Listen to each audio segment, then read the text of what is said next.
Some mystical talk, mystical language. Jewish people have lots of words when it comes to soul. Nefesh, ruach, neshama, chaya, yechida. And we have lots of words when it comes to the terms to express God's creative power. We have chayas, which means vitality, life. Koyach, power. Shefa, flow. And or, light. Each one, of course, gives, different dimension and different, brings out a different idea. Chayas, vitality, would be understood like the soul within the body that gives the vitality to the body. Right? Remove the soul from the body. That's called 120. Right? It's called the end of life. So that's vitality. The lack with that term and that understanding is plain and simple. The soul is affected by the fact that it's in the body and giving it vitality because they fuse together as one. So it's affected. And to use that in reference to God is a bit of lack in the metaphor. God's not affected by the fact that he gives vitality to existence. The word koyach means a power of God. A power, though, the term means potential, right? I have the power in my hand, right? I have the power in my soul. It means I have the potential to do something, to achieve something, right? The power in my fist. I have the power, but that doesn't mean the power is only a potential that may not be realized. Wow. Right? Mm-hmm. So that term also is lacking because God, his power, is not a potential that may or may not be realized. His power is realized, right? So the term koyach is also lacking something. Then we have the word shefa. The word shefa means a flow. Oh, divine flow. Oh, from the divine flows into the creation of the world. Right? Now,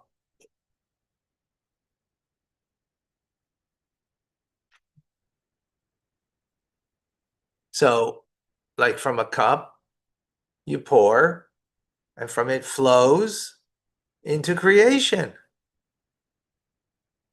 What's the problem with that is what flows from here goes over there. There's something that was moved from one place to another, right? And the essential thing itself is now moving, right? What's inside here, the liquid in here, the flow means the thing itself is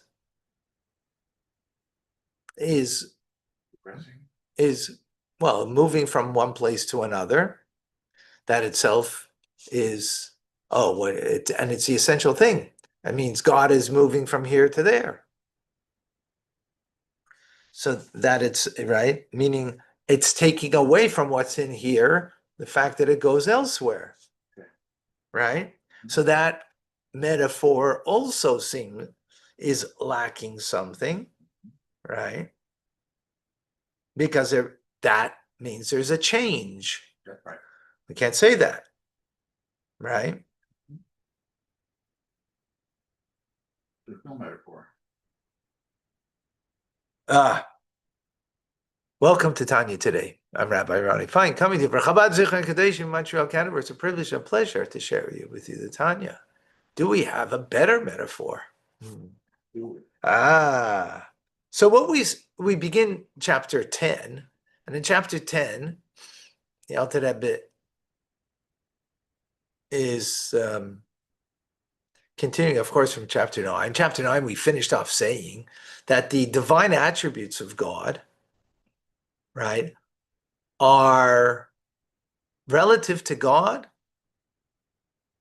like action is. It's completely removed from God. So much so that action and his divine kindness, the action of God, the divine kindness of God are equally, they're equal. No distinction. By us, we have 5 degrees of separation. Perception of intelligence, heart, feeling in the heart, emotions in the heart, thoughts in the mind, speech, action. Our action, for me to pick up a cup, compared to my intelligence, this is nothing, this is insignificant. Thoughts come before emotion? No, that's intelligence comes, not thoughts. Why do you think what you think? Because you feel what you feel, right? People make a mistake in thinking thoughts are intelligence. No, they're not. Thoughts are thoughts. Intelligence is intelligence. Two separate things, right? For example, you can have someone who's a very, very high IQ, so his intelligence is very high, but he thinks simplistically and about childish things. You can have someone who has not a very high IQ, but's thinking Tanya all the time, right? So, 2 different things. So, but my movement to take a cup is nothing, right? In nothing compared to in the vital force of my soul compared to the using of your brain, right? Of perceiving and grasping with your mind. No comparison between the two, right? So by us 5 degrees of separation, by God, there's no separation. You know why? 2 reasons. The paradox, what we spoke about. One is he's equally removed from both. In other words, the Orion saves, the infinite of God has no parameter to it, no definition, and therefore, is beyond it. What we're talking about is definitions, parameters, limitations, intelligence, divine speech. Before God, they're equal. At the same, equally removed from him, infinitely removed from him, right? They emanate from him, they come from him, but him, at the same time, he's one with them. That's the paradox, right? That's a complete paradox. So we said that this is something that we ultimately can't get, and we take it on faith, right? This is the faith of Jewish people, right? That God is removed from any definition, any limitation, right? And yet at the same time, that his attributes are one with him, right? Meaning his kindness, his wisdom, his divine wisdom, his divine compassion, totally one with him. Now, nevertheless, even though the fact is that the spheres transcend intellectual comprehension, right? So even the divine spheres, which mean the divine attributes of God, meaning divine wisdom and divine kindness, right? So what are we saying? Because they're one with God, they're beyond our comprehension, right? Even we're saying they're beyond our comprehension, yet the Torah speaks in the language of man. Others. So then why are you calling it kindness if by God it's completely different? Why are you calling it wisdom if by God it's because in the end we have to speak in terminology that we can have some grasp, some kind of understanding, right? Okay. So that in order that we can hear something about God, so we can relate to God, and therefore we can have a deeper relationship with God, even though when we speak about divine wisdom, it's beyond us.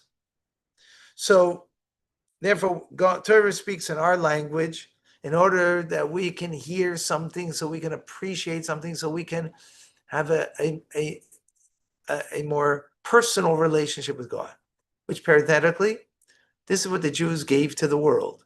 Not that God is creator merely, but God is a personal God.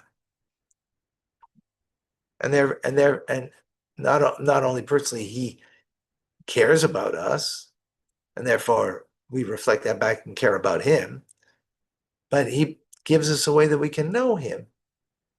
Right? This is what we're talking about. Okay.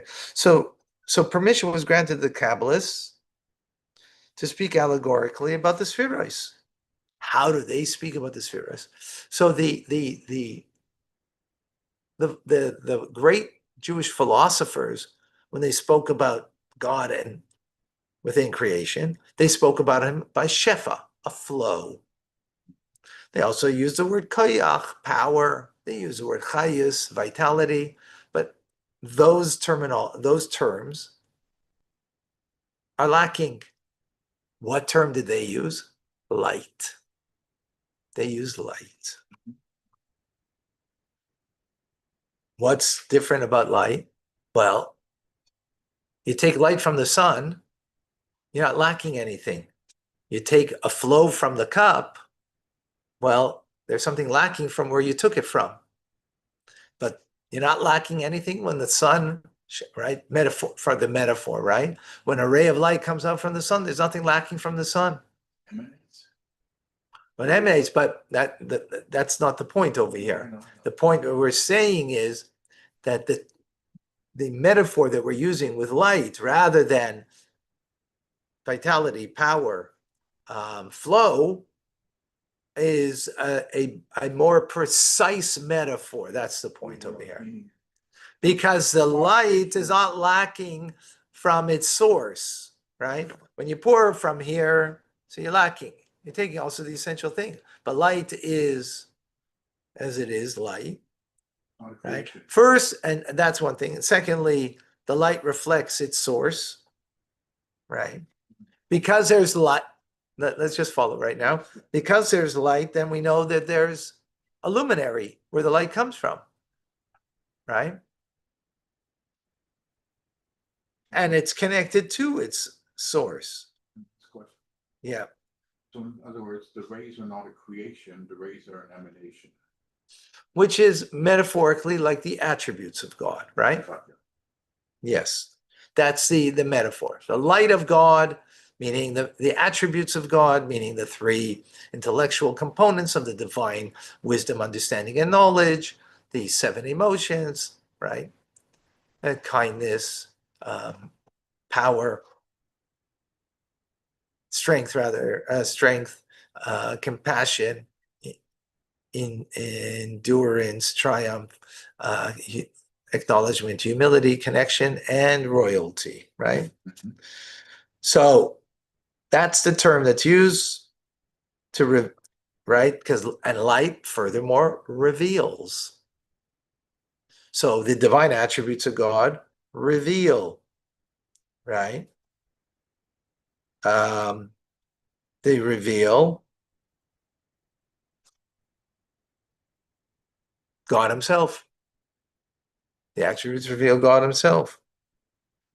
So furthermore, using the metaphor of sunlight, ultimately, the attributes that seem to emanate or project from the sun, right?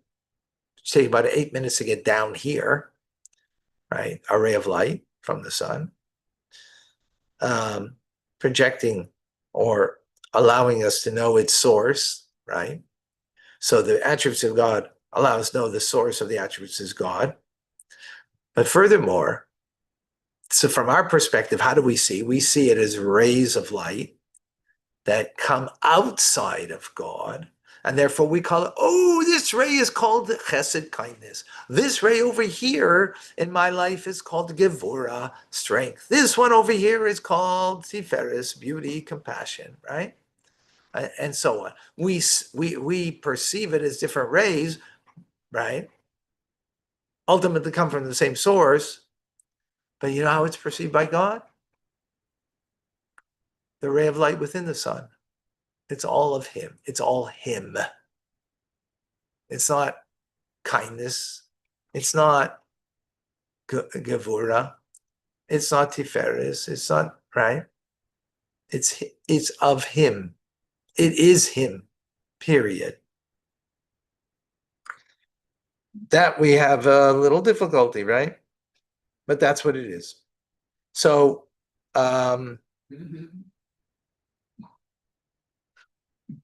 Little difficult. no, in other words, how we perceive versus the way God is perceiving, right? So this is what's written in the Torah, right? In the story of Genesis, as Mor HaGodel, the great luminary, the very source of light, radiates and shines.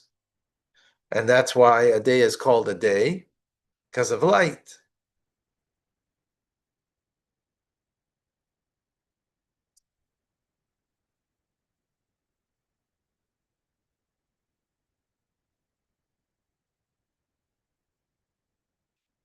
So the way it's perceived from God's perspective is that the ray of light is in the orb of the sun, metaphorically, within God, and it's not something outside of Him that is emanating from Him. We perceive it as an emanation, or we perceive it as a, you know, a particular. The God sees it that's completely united and one with Him, like the ray of light within the sun, perfect unity.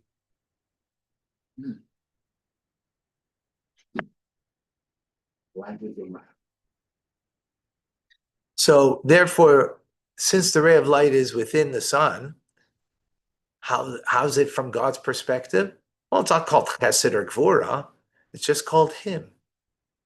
But Torah has to speak in our language, so that this ray then we perceive it as a ray of chesed, of kindness, and another ray is a ray of gvura, strength, and so on and so forth, right? That's the way we perceive it.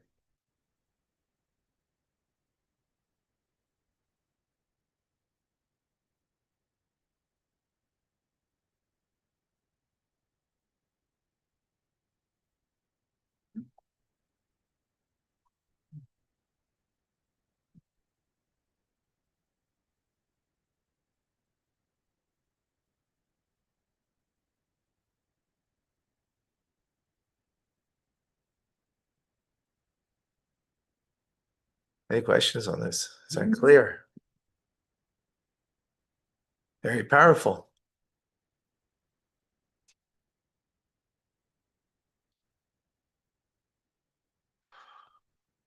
Very powerful. Okay. Patricia asks, is wisdom, understanding, and knowledge the substance that feeds faith? Mm-hmm.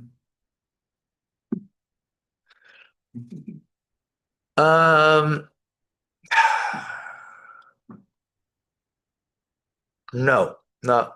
It feeds the emotions. If you study Torah, because wisdom, understanding, and knowledge is, just any wisdom, right? If you study Torah, that will feed your faith. If you study Chassidus, Tanya, that will feed your faith. Now, with that, you need to use your intelligence to understand it, of course. But it's not specifically wisdom, understanding, and knowledge that feeds faith. It's specifically the study of Torah that feeds faith. Okay. Right? And that's the morning class that we're learning in the Maimer Ata Tetzaveh, right? Which everybody's invited Monday through Friday, 7:05. Sundays, 8:05.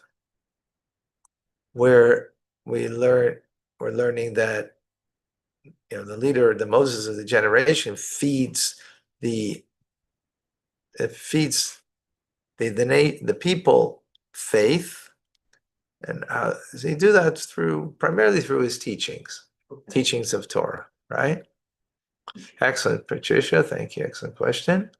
Does the divine spark, Davida asks, we have inside us contain any of Hashem's attributes? Yeah, we have. We call them God. Their attributes. By us, we call them powers of the soul because they're potentials. They're not necessarily realized, right? Not necessarily right now. I'm acting kind. Like that's a power. That's a power within me that I could choose to act kind, or a power within me that I could choose to act compassionate, or to, humility, or whatever, which one, right? There are only powers within us, but those powers are reflecting, or they are, because we're created in the image of God, we even have a part of God in us, of the divine spark in the soul, that therefore, yes, we have something similar. We're created in his image. Yeah, is wisdom, understanding, and knowledge the light that fills the vessel? Yes, but also these 7 emotions. They're the light that fills the vessel. Exactly. The light is really is the infinite of God. The vessel is the finite that gives it parameter and definition, right? That's right. That's how they unite, in a way, how they unite together. Yeah. That's impossible.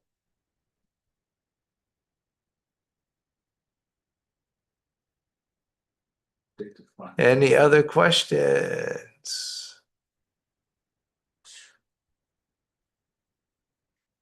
Amazing as always. There should be 100 questions. All right, folks. Today is Rosh Chodesh. Tammuz, the first day of the month of Tammuz. New month. Sunday is Gimel Tammuz. I will, God willing, be in New York. Okay. The classes I'll give, it may only be on YouTube. I may only have access. You're not here during governing. No. Okay.